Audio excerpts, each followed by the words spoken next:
بسم الله الرحمن الرحيم.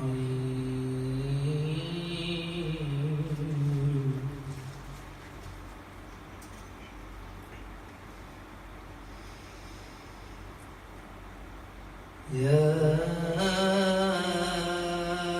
أيها الذين آمنوا استعينوا بالصبر والصلاة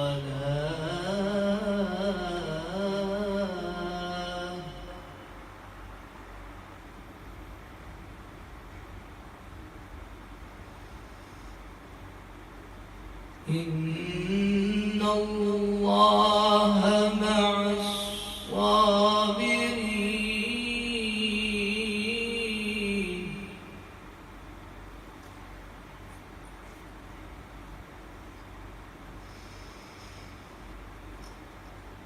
ولا تقولوا لمن يقتل في سبيل الله أموات،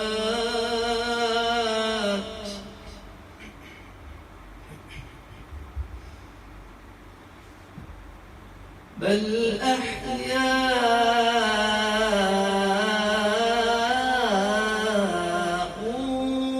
ولكن لا تشعرون.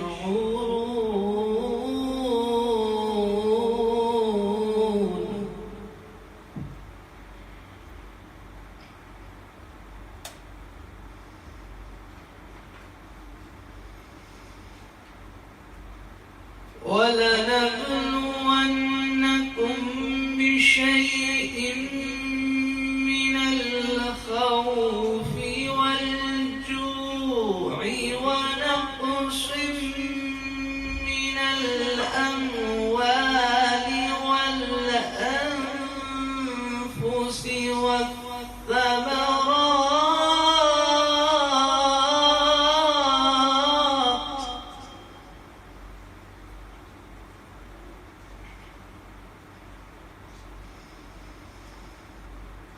وبشر الصابرين.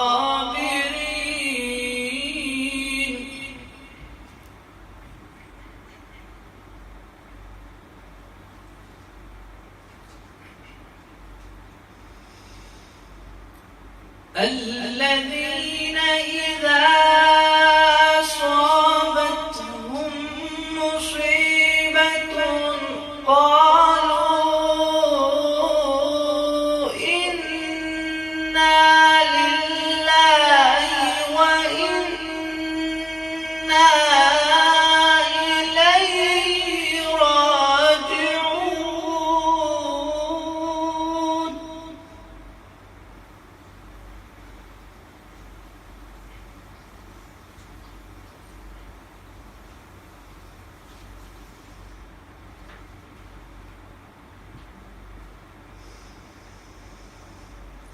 الذين إذا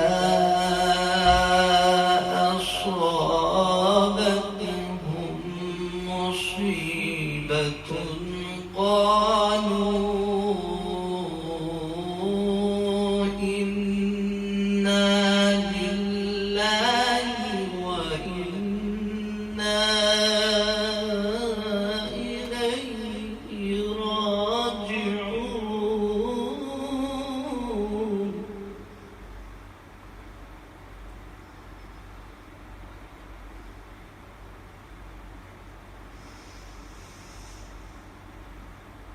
أولئك عليهم صلوات من ربهم ورحمة وأولئك هم المهتدون.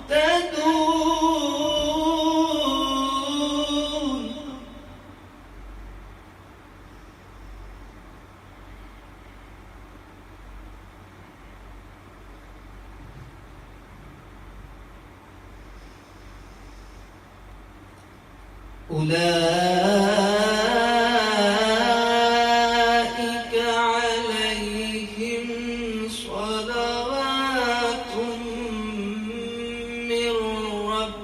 بهم ورحمة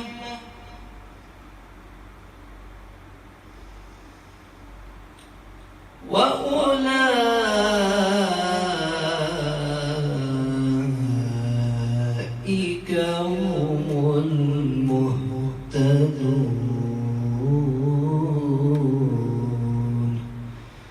صدق الله العلي العظيم.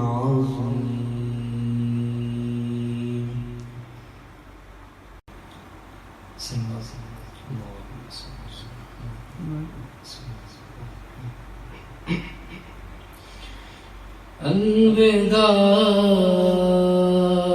فاطمہ، الوداع فاطمہ، الوداع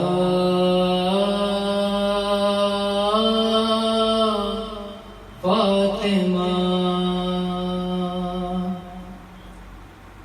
آج رخصت ہو رہی ہے تم سے زہرا یا علی. آج رخصت ہو رہی ہے تم سے زہرا یا علی. پردہ شب میں میری میت اٹھانا یا علی. آج رخصت ہو رہی ہے تم سے زہرا یا علی. پسلیاں توڑی گئیں کیسے یہ بتلاؤں گی میں. حشر کے میدان میں بھی اس حال میں آؤں گی میں. ہاتھ پہلو سے نہ تم میرے ہٹانا یا علی. آج رخصت ہو رہی ہے تم سے زہرا یا علی. وہ مصیبت آپ نے اچھا ہوا دیکھی نہیں. اب میں سیدھے ہاتھ سے تسبیح پڑھ سکتی نہیں. ایسا کلف اس نے ہے مارا تازیانہ یا علی. آج رخصت ہو رہی ہے تم سے زہرا یا علی. کہتی ہیں زینب یہ مجھ سے دیکھ کر چہرہ میرا. آپ کے رخسار پر یہ نیل ہے کیسا پڑا. میں نے کھایا ہے تماچا مت بتانا یا علی. آج رخصت ہو رہی ہے تم سے زہرا یا علی. تازیانے کی اذیت کا اٹھانا ایک طرف، وہ تماچے قتل محسن در جلانا ایک طرف. سب سے مشکل تھا مگر در بار جانا یا علی. آج رخصت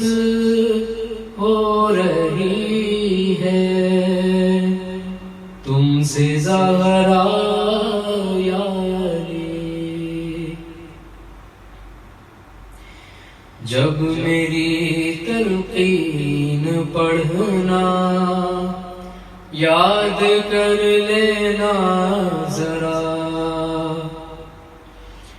جب میری تلقین پڑھنا یاد کر لینا ذرا، در کے گرنے سے میرا بازو بھی ہے ٹوٹا ہوا، میرے شانوں کو ذرا دھیرے ہلانا یا علی، آج رخصت ہو رہی ہے تم سے زہرا یا علی،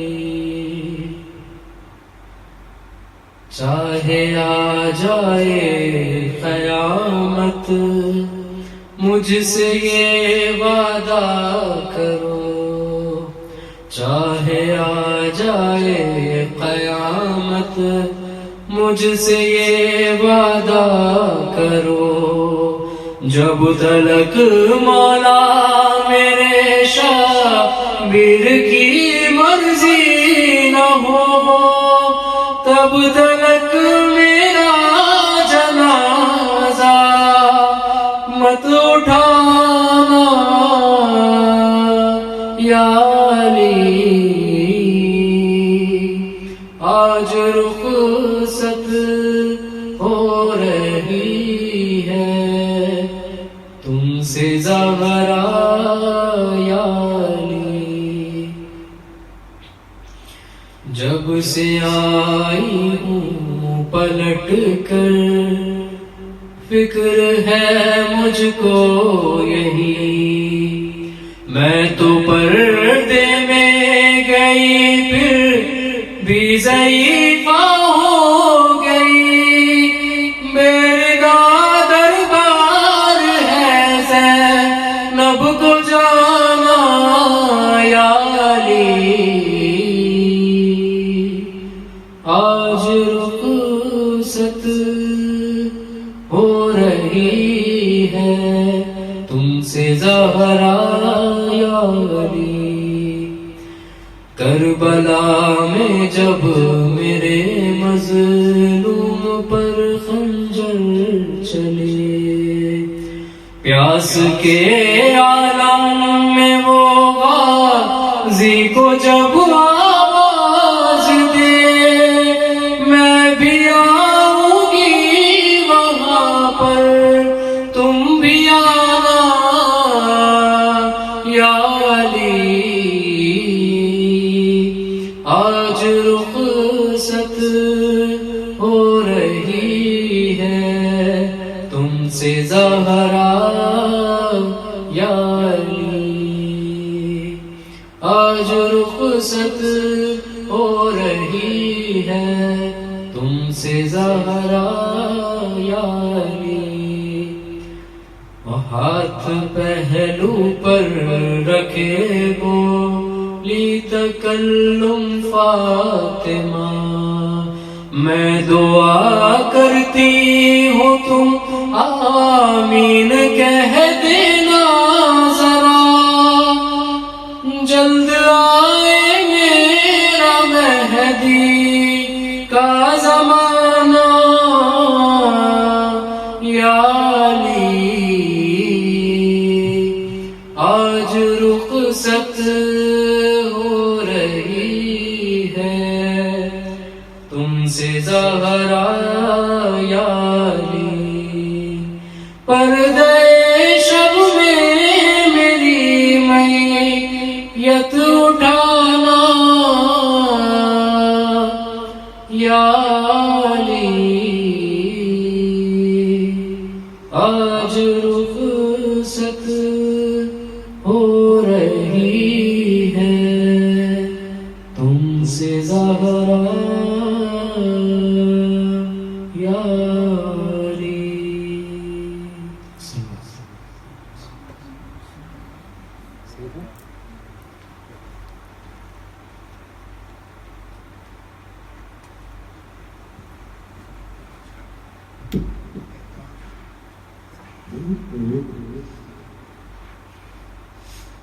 رحم اللہ من قرأ الفاتحہ.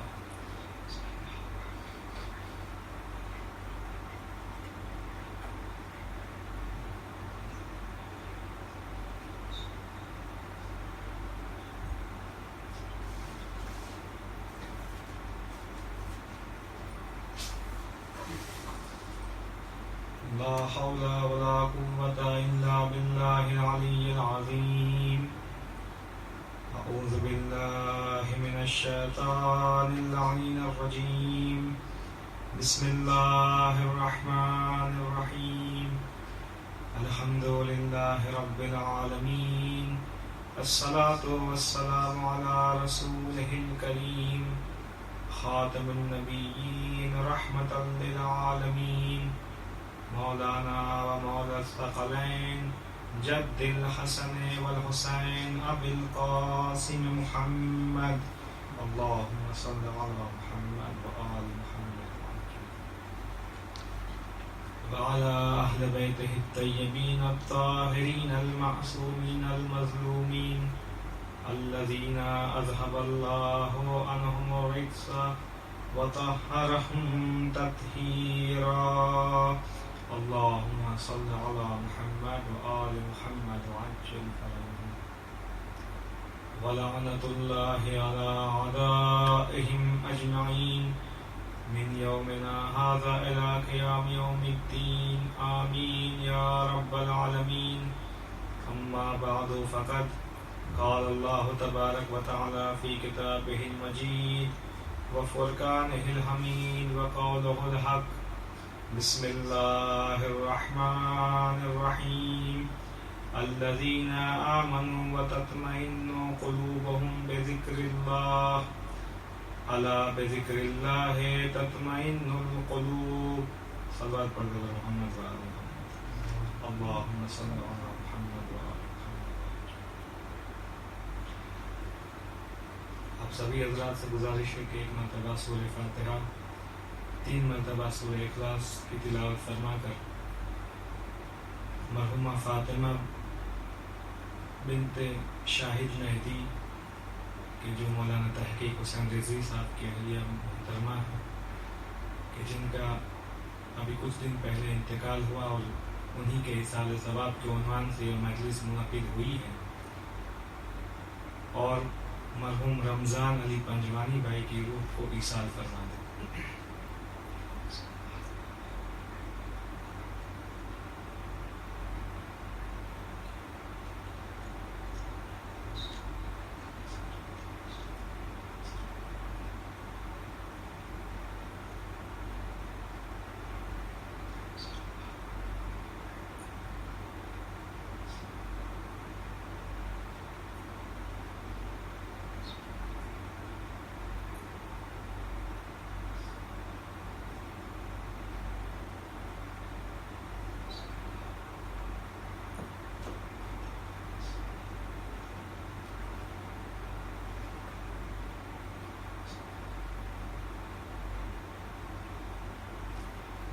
بسم اللہ الرحمن الرحیم. خداوند عالم قرآن مجید کے 13ویں نمبر کے سورہ رعد کی 28 نمبر کی آیت میں ارشاد فرما رہا ہے کہ الذین آمنوا وتطمئن قلوبهم بذکر اللہ. اس میں صاحبان ایمان کی علامت کو بیان کیا جا رہا ہے کہ یہ وہ لوگ ہیں کہ جو ایمان لائے ہیں اور ان کے دلوں کو ذکر خدا سے اطمینان حاصل ہوتا ہے. اس کے بعد خداوند عالم اپنے بندوں کو آگاہ کر رہا ہے کہ الا بذکر اللہ تطمئن القلوب. آگاہ ہو جاؤ کہ اگر دلوں کو کسی چیز سے اطمینان حاصل ہوتا ہے تو وہ ذکر خدا ہے. عزیزو، انسان کی زندگی کی بنیادی مصیبتوں میں سے، بنیادی مشکلات میں سے ایک مشکل یہ ہے کہ اسے اپنی زندگی کے کسی بھی دور میں سکون اور اطمینان حاصل نہیں ہوتا، اور وہ ہمیشہ اس فکر میں لگا ہوا ہے کہ کچھ ایسا کر لے کہ اسے سکون اور اطمینان حاصل ہو جائے. دو چیزیں الگ الگ ہیں. کبھی کبھی ہم ان دونوں کے درمیان میں غلطی کر بیٹھتے ہیں. ایک سکون ہے اور ایک آرام ہے. آج جتنی بھی ترقی ہوئی ہے اور جتنی بھی نئی نئی چیزیں ایجاد ہو رہی ہے بنا میں ترقی اور ٹیکنالوجی، وہ اس لیے کہ انسان کو آرام پہنچائے، انسان کی تکلیف کو کم کرے، انسان کی پریشانی کو کم کرے.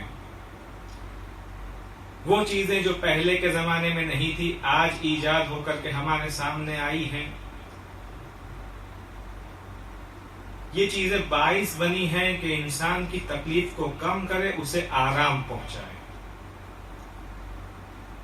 مثلا پہلے کے زمانے میں جو سفر ہوا کرتے تھے وہ جانوروں پہ ہوتے تھے، چل کے سفر کیا جاتا تھا، جس میں زمان بھی زیادہ جاتا تھا اور تکلیف بھی زیادہ تھی، دشواریاں بھی زیادہ تھی.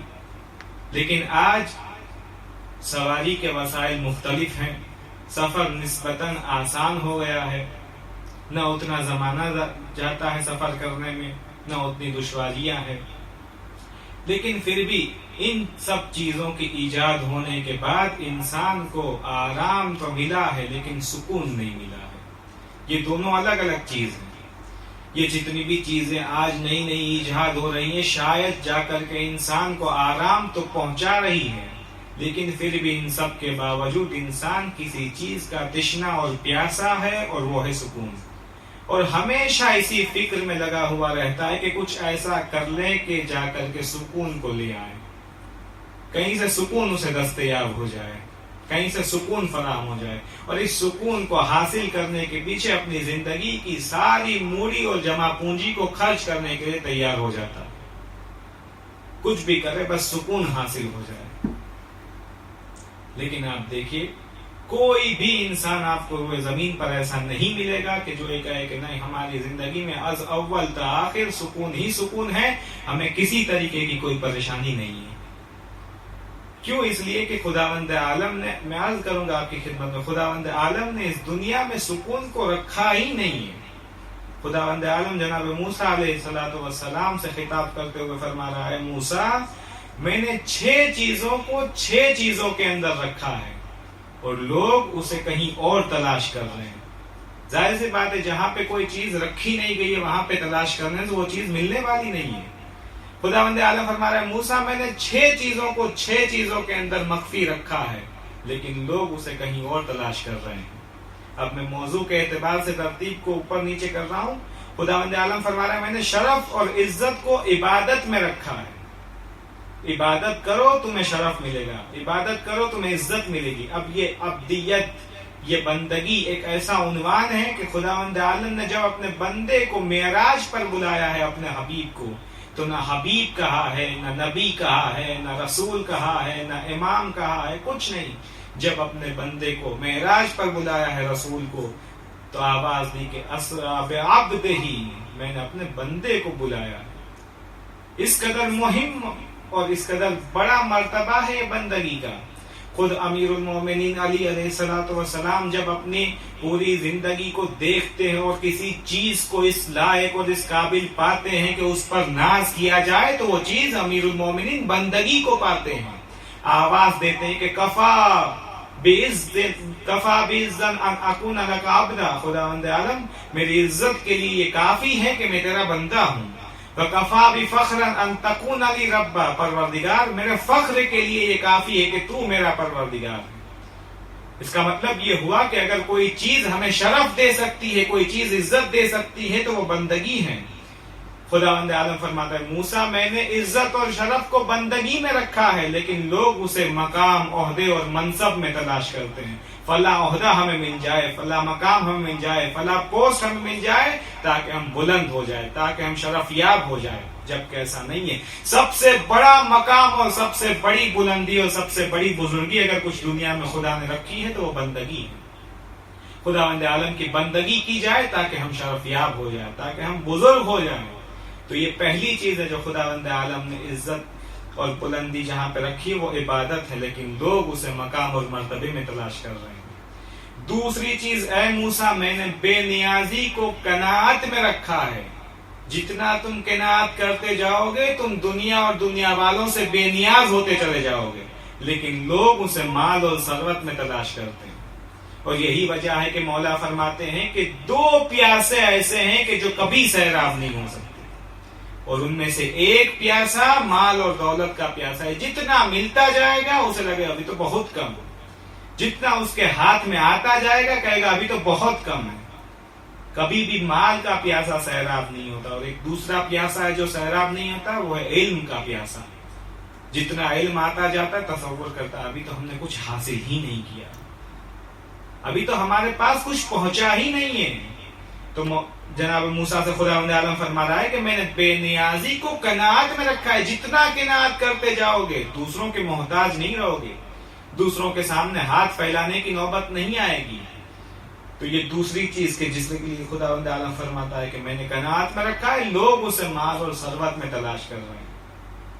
تیسری چیز، اگر کوئی بندہ چاہتا ہے کہ بلند مقام تک پہنچے تو اس بلند مقام تک رسائی کو میں نے تواضع میں رکھا ہے۔ جتنا انسان نمر ہوگا، جتنا متواضع ہوگا، اتنا بلند مقامات تک پہنچ جائے گا، لیکن لوگ اسے تکبر میں تلاش کرتے ہیں۔ سمجھتے ہیں ہم جتنا مکبر ہوں گے، جتنا تکبر کریں گے، اتنا لوگ ہمیں بڑا سمجھیں گے، لیکن کبریائی صرف اور صرف اللہ سے مخصوص ہے۔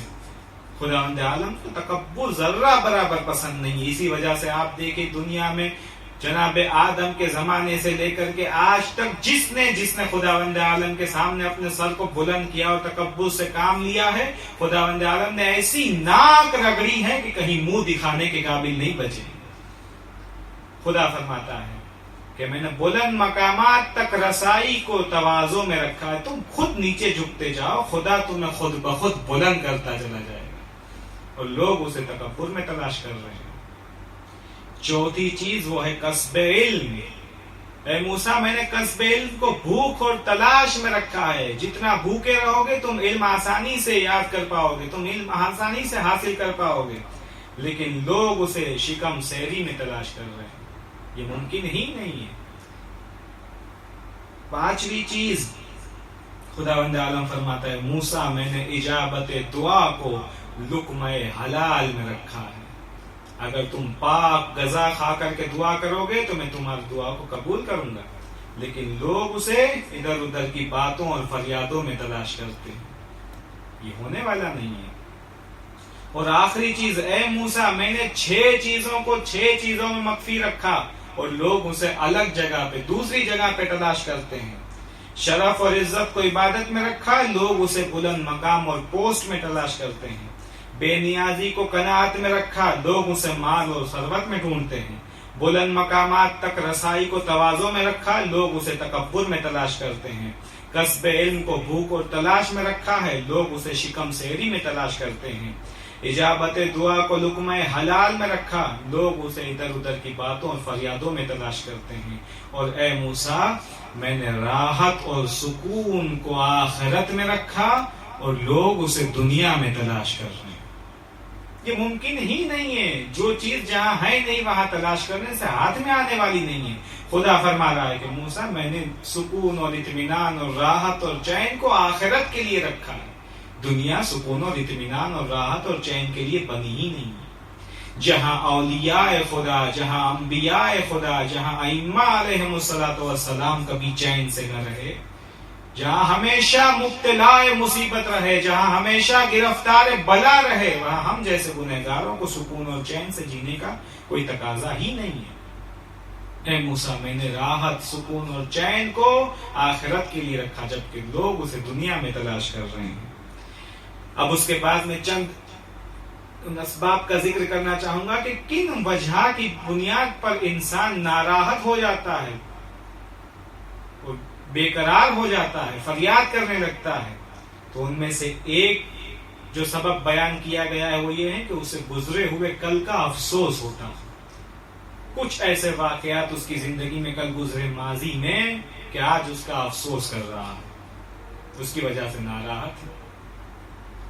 جبکہ 2 راہ ہیں، ایک تو یہ کہ اس نے خدا کی مخالفت کی ہے، اور یا یہ کہ اس نے کسی بندے کے حق کو پامال کیا ہے۔ 2 میں سے تیسری راہ شاید نہیں ہو سکتی ہے کوئی۔ تو دونوں راہ کا حل ہے. ناراحت ہونے سے فائدہ نہیں ہے. ہاں ہمیں حل تلاش کرنا ہے.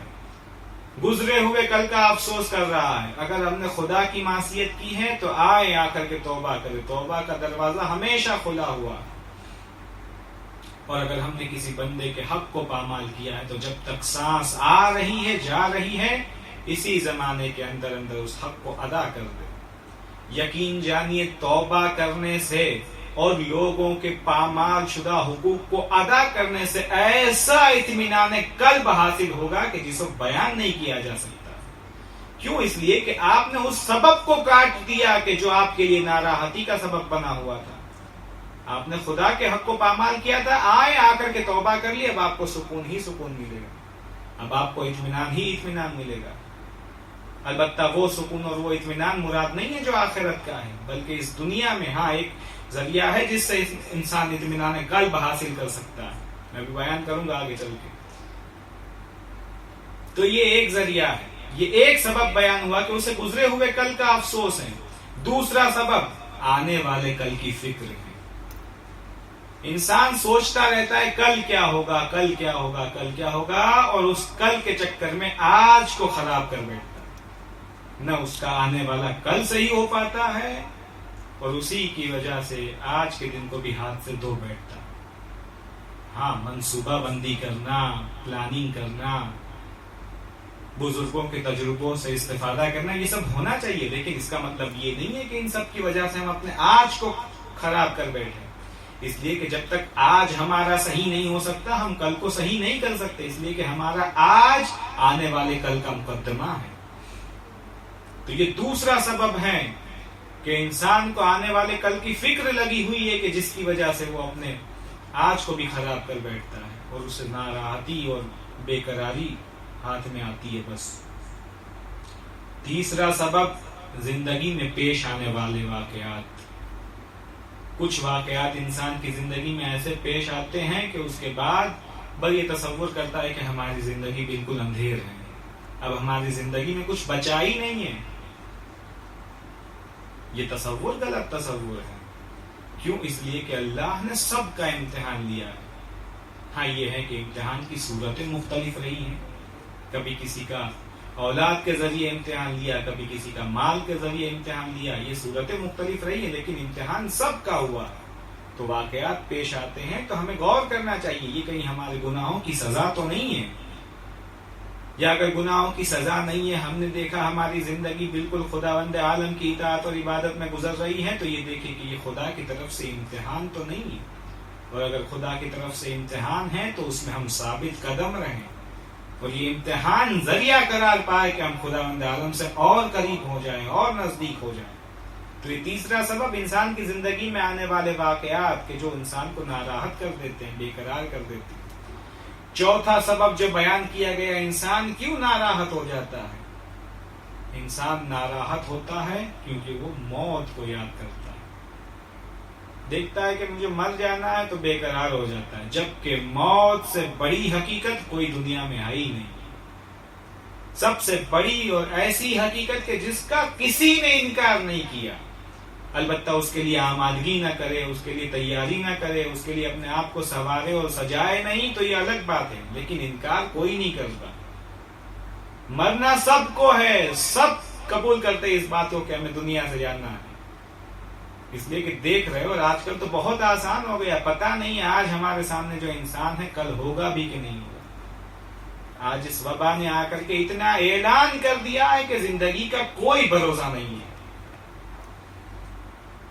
ایک انسان نہ جانے کیسے کیسے منصوبے بناتا ہے کہ مثلا 1 سال 1.5 سال یا اتنے زمانے کے بعد مجھے یہ کام کرنا ہے, فلاں کام انجام دینا ہے, بیٹے کی شادی کرنا ہے, بیٹی کو رخصت کرنا ہے. یہ سارے کام اور پلاننگ کر کے بیٹھتا ہے. اچانک سے کچھ ایسا ہو جاتا ہے کہ ساری پلاننگ کے اوپر پانی گر جاتا ہے.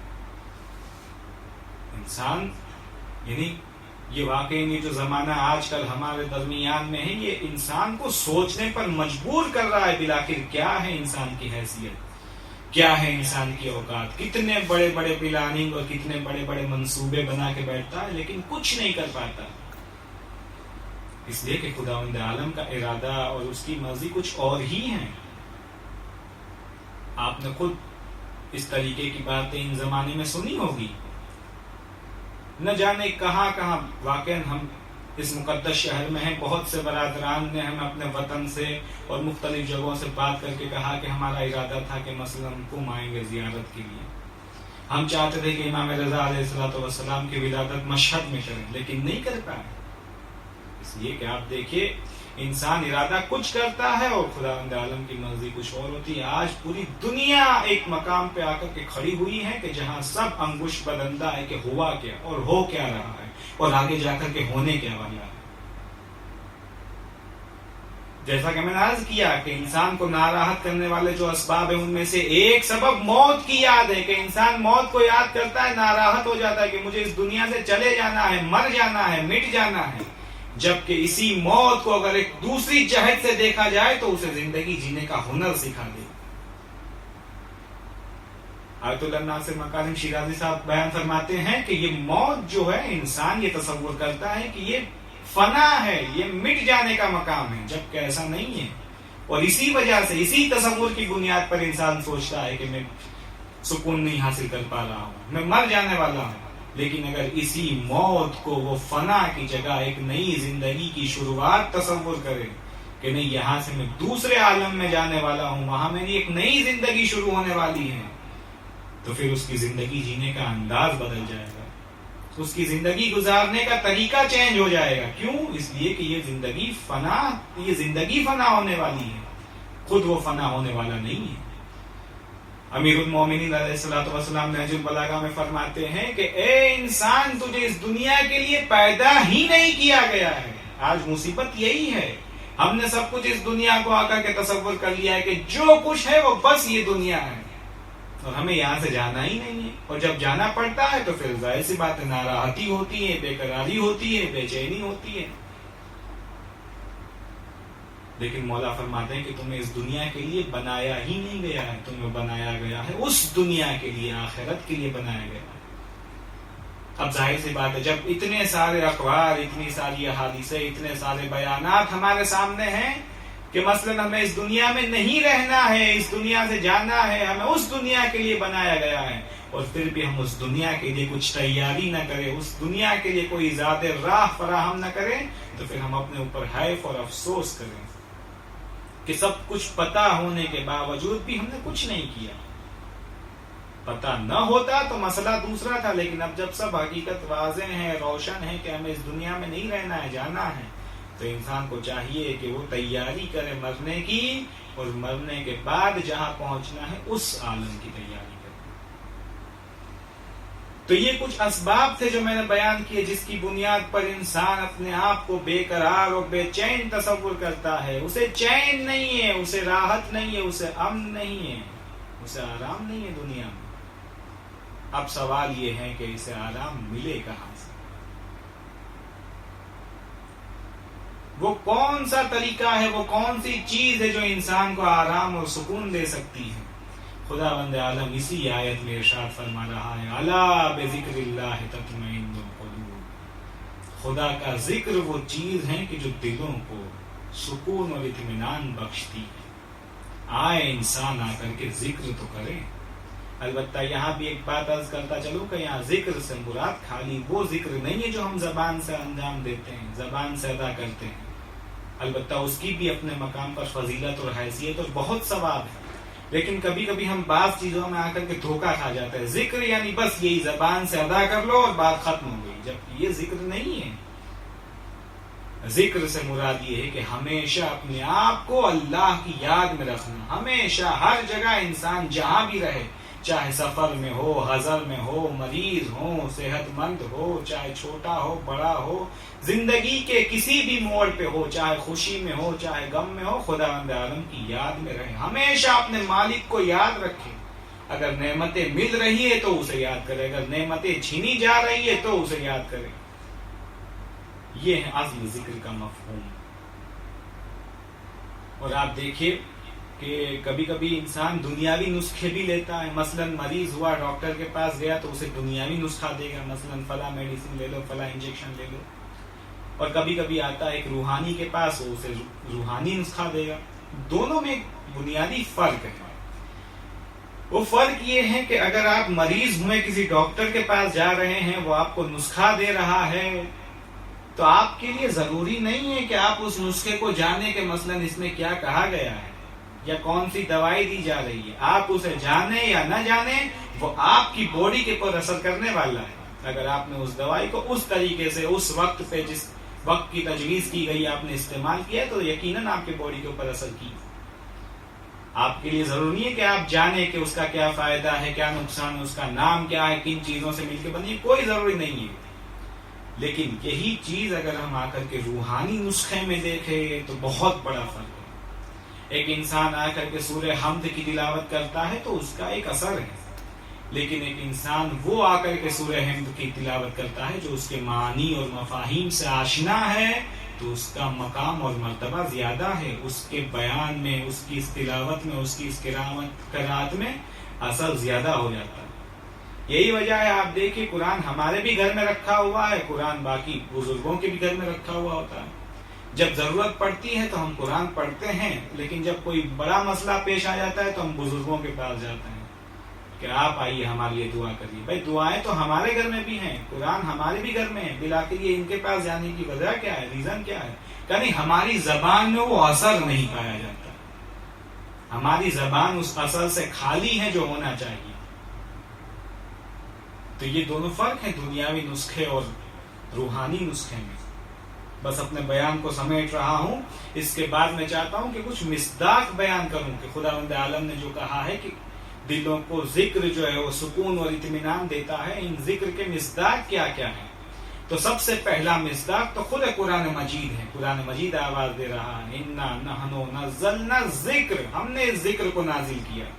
اس ذکر کی تلاوت کرے جاؤ اور اپنے دلوں کو اطمینان اور سکون پہنچاتے جاؤ. تو پہلا ذکر کا مصداق خود قرآن مجید ہے. دوسرا مصداق کہ جس کے لیے معصومین علیہ الصلوۃ والسلام کی روایت میں ملا، وہ مصداق ہے تسبیح ہے حضرت فاطمہ زہرا سلام اللہ علیہ. یہ ایسا بہترین مصداق ہے کہ جس کے لیے معصوم فرماتے ہیں کہ خداوند عالم کی حمد و ثنا کے لیے اگر جناب زہرا کی تسبیح سے بڑھ کے کوئی اچھا ذکر ہوتا تو رسول اللہ اپنی بیٹی کو وہ ذکر تعلیم فرماتے. دوسرا مصداق، وقت نہیں ہے ورنہ میں ان سب چیزوں کے بارے میں عرض کرتا ہوں. تیسری چیز کہ جو مصداق قرار پائی ہے ذکر کے لیے وہ ہے استغفار کرنا. استغفار ایک ایسا ذکر ہے کہ جو بہت بڑے بڑے گناہوں کو انسان کے معاف کروا لیتا ہے خداوند عالم کے نزدیک. اس کے بعد چوتھا مصداق ذکر کا حضرات محمد اور آل محمد علیہ الصلوۃ والسلام پر صلوات بھیجنا، یہ ایک مصداق قرار پایا ہے ذکر کا. اللہم صلی علی محمد و آل محمد وعجل فرجہ. اور پانچواں ذکر وہ ہے خداوند عالم سے راز و نیاز کرنا، دعا کرنا، مناجات کرنا. آج عرفے کا دن گزرا ہوگا، جس وقت آپ اس تقریر کو سماعت فرما رہے ہیں. آپ دیکھیے خداوند عالم سے کیسے راز و نیاز کیا جا رہا ہے. خالی ایک جملہ یہ امام حسین علیہ السلام کا کافی ہے. انسان خدا کی یاد میں آ جائے، اپنی زندگی کے ہر موڑ پہ خدا کو یاد کرے، پھر وہ تصور کرے گا کہ کوئی چیز اس کے ہاتھ سے گئی نہیں ہے. امام حسین فرماتے ہیں کہ الہی ماذا وجد من فقدک، خدایا اس نے کیا پایا کہ جس نے تجھے کھو دیا. وَمَا الَّذِي فَقَدَ مَنْ وَجَدَكَ، اور اس نے کیا کھویا کہ جس نے تجھے پا لیا. خداوند عالم کے ذکر میں، اس کی یاد میں رہنے کا نتیجہ یہ ہوتا ہے کہ ایک عبد حقیقی آ کر کے آواز دے رہا ہے خداوند جس نے تجھے پا لیا، پھر کوئی چیز ایسی نہیں ہے دنیا کی جس کو اس نے کھو دیا ہو. اور اگر کسی نے تجھے پا لیا تو پھر اسے ایسا ہے کہ کچھ حاصل ہی نہیں ہوا. یہ ہیں ذکر کے مصداق اور ایک دو نمونے. آئیے ایک نمونہ اور بیان کرو آپ کی خدمت میں کیسے ذکر ہوتا ہے. شب عاشور کے لیے روایت میں ملتا ہے کہ لہم دوی کدوی النحل. امام حسین اور ان کے اصحاب کے خیام سے ایسی آوازیں آتی تھی جیسی شہد کی مکھی کے چھتے سے بنبنانے کی آواز آتی. لاکھوں کا لشکر گھیرے ہوئے ہیں، پتا ہے کہ کل جنگ ہونے والی ہے، 3 دن کی بھوک ہے، 3 دن کی پیاس ہے، لیکن کیا اطمینان اور کیا سکون ہے کہ دیکھا گیا کہ 2 اصحاب امام کے آپس میں مزاح کر رہے ہیں، مذاق کر رہے ہیں ایک دوسرے سے. سوال کیا گیا یہ کوئی مذاق کا محل نہیں ہے، موقع نہیں ہے، یہ آپ مزاح کیوں فرما رہے ہیں؟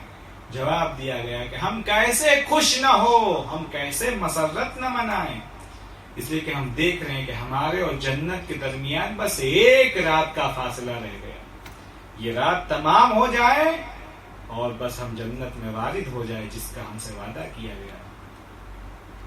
یہ ذکر کا اثر ہے، دیکھ رہے ہیں کہ ہم اس کے مطیع اور فرما بردار ہیں، ہم اس کے لیے کام کر رہے ہیں. جب اپنے آپ کو اس کی اطاعت اور عبادت میں پا رہے ہیں تو اس قدر اطمینان ہے کہ لاکھوں کا لشکر ہو تو ہو، 3 دن کی بھوک اور پیاس ہو تو ہو، کل جنگ ہونے والی ہے تو ہو، لیکن پھر بھی اس قدر اطمینان کے مالک ہیں کہ مزاح فرما رہے ہیں.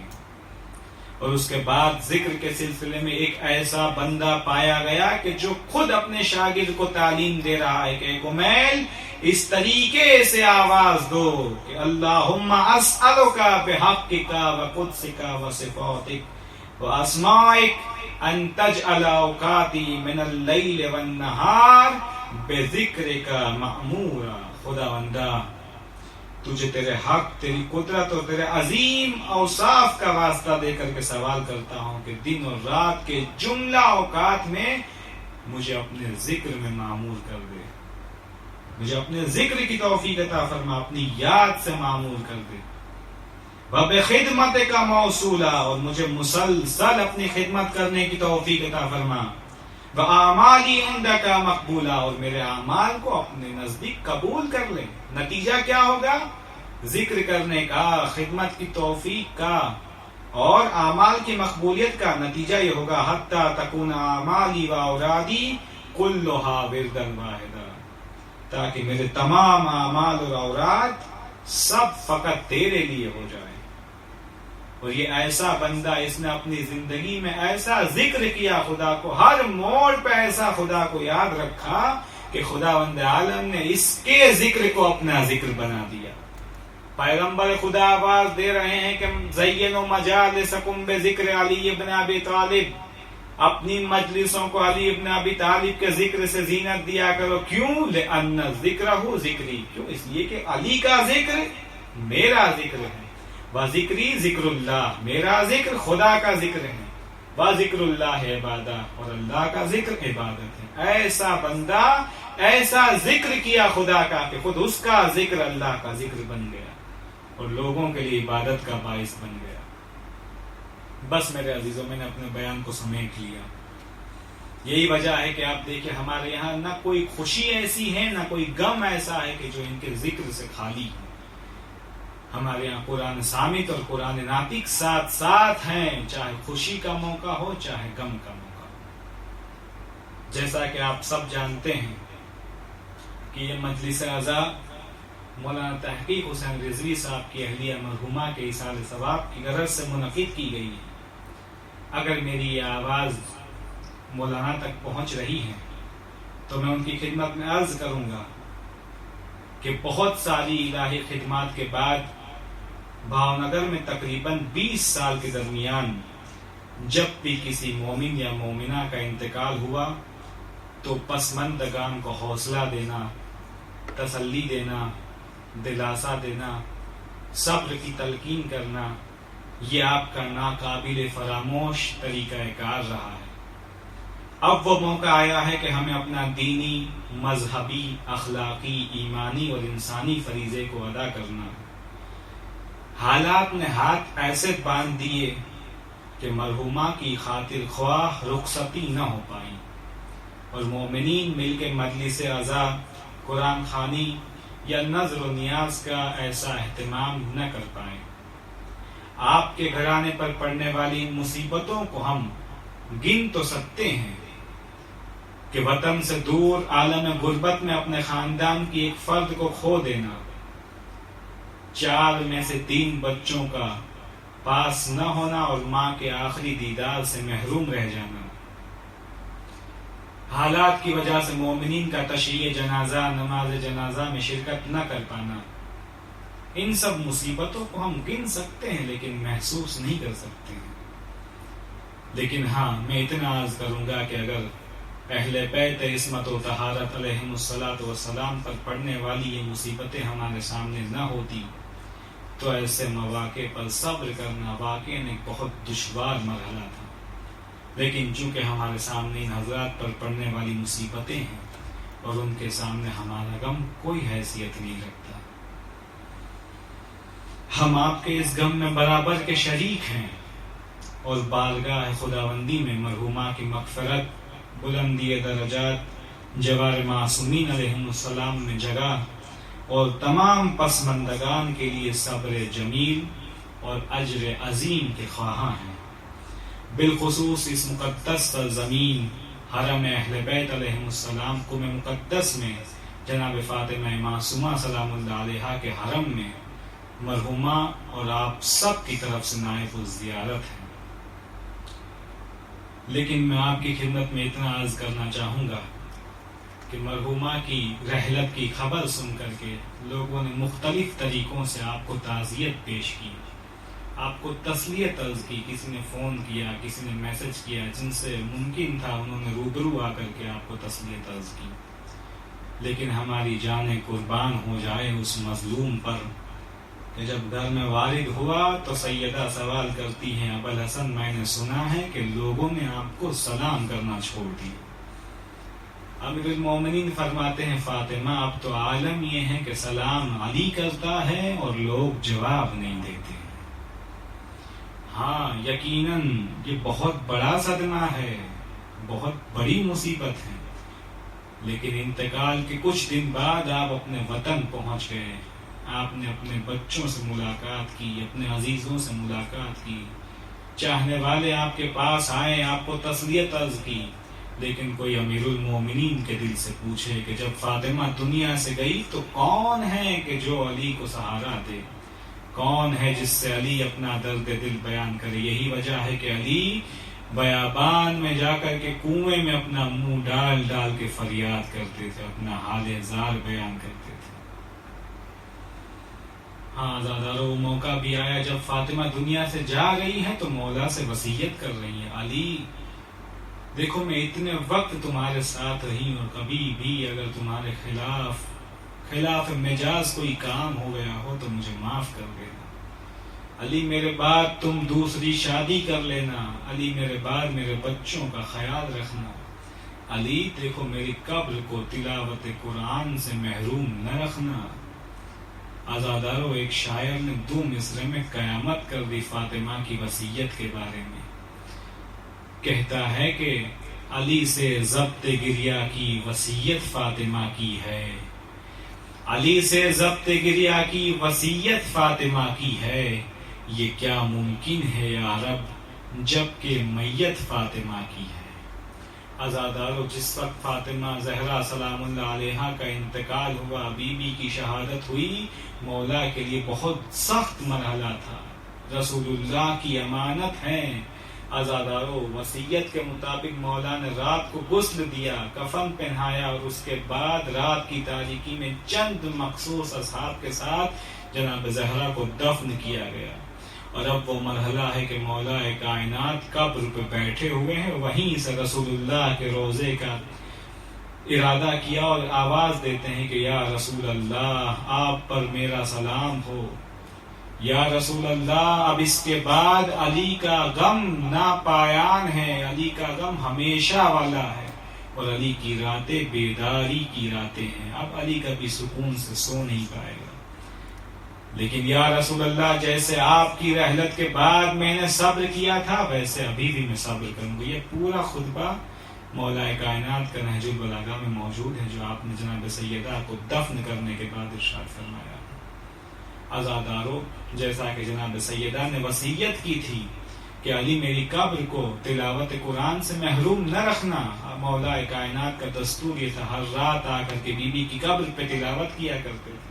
ایک رات جب مولا کائنات آئے ہیں تلاوت کر رہے ہیں، اچانک سے بی بی کی آواز آئی، علی تلاوت کو روک دو، گھر چلے جاؤ۔ عزادار مولا کائنات نے سوال کیا بی بی خیریت تو آپ ہی کی وصیت ہیں، ہر روز آنا، میری تلاوت کو میری قبر کو تلاوت قرآن سے منور کرنا، آج یہ کیا وجہ ہے؟ کہ علی گھر چلے جاؤ، میرے حسین کو پیاس لگی ہے، حسین کو سیراب کر دو۔ میں کہوں گا بی بی آپ کو حسین کی اتنی فکر ہے کہ مولا کو بھیج رہے ہیں جا کر کے سیراب کر دے۔ کوئی آئے کربلا کے میدان میں، کوئی حسین کے اس عالم کو پوچھے، اس وقت کو یاد کرے کہ جب حسین اپنی آغوش میں 6 مہینے کے بچے کو لے کر کے جا رہے ہیں، آواز دے رہے ہیں کہ ظالمو تمہاری نظر میں اگر حسین خطا وار ہے تو اس بچے کی کیا غلطی ہے؟ ہاں یہی موقع تھا جب حسین نے اپنے چاہنے والوں کو یاد کیا، اے میرے شیعو کاش کہ تم کربلا میں ہوتے تو دیکھتے کہ میں اپنے بچے کے لیے کیسے پانی مانگ رہا تھا۔ ہاں آزادارو، بس آخری مسائل کا گوشہ جو خود میں نے مولانا سے سنا ہے اس کو بیان کر کے مجلس تمام کرنا چاہوں گا۔ آزادارو، جب کسی کی ماں دنیا سے رخصت ہو جاتی ہے اور اس کے بچے جب چھوٹے چھوٹے ہو تو بچوں کے سامنے سے ماں کے وسائل کو ہٹا دیا جاتا ہے۔ جو چیزیں ماں یوز کرتی تھی، جو چیزیں ماں استعمال کرتی تھی، اب بچوں کے سامنے نہیں لائی جاتی۔ کیوں؟ اس لیے کہ جب بچے ان چیزوں کو دیکھیں گے تو ماں کی یاد آ جائے گی، ماں کی یاد انہیں ستانے لگے گی۔ ہائے ہماری جان قربان ہو جائے مولا پر کہ جب مولا نے یہ سوچا ہوگا کہ میں ساری چیزوں کو حسنین سے اور زینب و کلثوم سے چھپا دوں تاکہ انہیں ماں کی یاد نہ آئے۔ ہاں ساری چیزیں تو مولا نے چھپا دی ہوگی، لیکن وہ جلتا ہوا دروازہ مولا کیسے چھپائیں؟ جب بھی بچے دیکھتے ہوگے، آواز دیتے ہوگے ہائے ہماری اماں، یہی وہ دروازہ تھا کہ جس کے پیچھے ہماری اماں آ گئی اور آواز دے رہی تھی فضا میری مدد کرو، میرا بچہ شہید ہو گیا۔ انا للہ و انا الیہ راجعون۔ رضن بقضائہ و تسلیما لامرہ وسيعلم الذين ظلموا أي منقلب ينقلبون۔ الہی بحق فاطمہ وابیہا وبعلہا وبنیہا وسر المستودع فیہا، خداوندہ اس ذکر کو اپنی بارگاہ میں قبول فرما، اس ذکر کے ثواب کو مرحومہ کی روح تک پہنچا دے۔ بار الہا،